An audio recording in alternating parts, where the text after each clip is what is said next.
வாலிபர்களே, யுவதிகளே, மார்க்கத்தில் பொறுப்போக்காக இருக்கக்கூடியவர்களே, இந்த ஹதீஸை நன்றாக சிந்தியுங்கள். என்ன கேட்டார்கள்? மாதா அஹதத்தலஹா, அந்த மறுமை எப்போது வரும் என்று கேட்கிறாயே, அதற்கு நீ என்ன தயார் செய்து வைத்திருக்கிறாய் என்று கேட்டார்கள். பதில் கொடுக்கவில்லை. இன்னொரு இடத்தில் அல்லாஹ் இந்த மஹ்ஷர் மைதானத்தை பற்றி கூறும்போது, இத ஷம்ஸ் குவிரத், இந்த சூரியன் இருக்கிறதே இது அப்படியே சுருட்டப்பட்டுவிடும். கதரத், ஆகாயத்தில் மின்னிக் கொண்டிருக்கக்கூடிய நட்சத்திரங்கள் எல்லாம் கீழே கொட்டப்பட்டுவிடும். ஜிபாலு சுய்யிரத், இந்த மலைகள் அப்படியே கலட்டி அடித்து நொறுக்கி தூள் தூளாகி ஆகாயத்திலே பறந்து கொண்டிருக்கும். நீங்கள் மிகவும் கவனமாக கண்காணிக்கக்கூடிய குட்டி அடங்கிய ஒட்டகங்கள் எல்லாம் கவனிப்பார் என்று வீதிகளில் விடப்பட்டிருக்கும். காடுகள் இருக்கக்கூடிய மிருகங்கள், யானை, சிங்கம், புலி, நரி, பாம்புகள் எல்லாம் காற்றிலிருந்து ஓடி வந்து ஊர்மனைக்குள்ளே புகுந்து கொள்ளும். அப்போது 7 கடலில் இருக்கும் நீரும் நெருப்பாக மாற்றப்பட்டு அது கொழுத்து விட்டு எரிந்து கொண்டிருக்கும். ஆகாயத்தை நோக்கி அக்கினி குண்டங்களை கட்டிக் கொண்டிருக்கும் என்று அல்லாஹு தஆலா அல் குர்ஆனை கூறுகின்றான். ஒரு நாள் அல்லாஹ்வுடைய தூதரிடத்தில் ஒரு மனிதர் வந்து, மறுமை நாள் இப்போது வரும் என்று கூறுங்கள் என்று கேட்டார்கள்.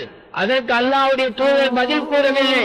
மாதா அஹதத்தலஹா, அந்த மறுமைக்காக நீ என்ன தயார் செய்து வைத்திருக்கிறாய் என்று தான் கேட்டார்கள். சிந்தித்து பாருங்கள்.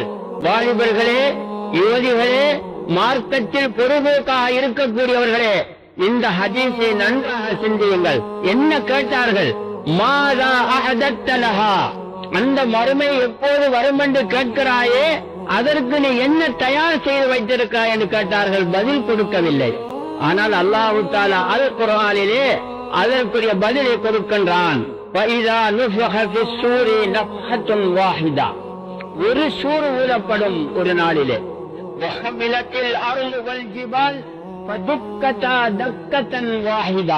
அந்த நேரத்தில் இந்த பூமியையும் மலைகளையும் தூக்கி ஒரே அடியாக அடிக்கப்படும். அந்த நேரத்தில் மறுமையினால் ஏற்படுவதை நீங்கள் பார்ப்பீர்கள். இந்த வானம் அப்படியே பிளந்துவிடும். மலக்குகள் எல்லாம் வானத்தின் கோடியில் தொங்கலிலே நின்று கொண்டிருப்பார்கள்.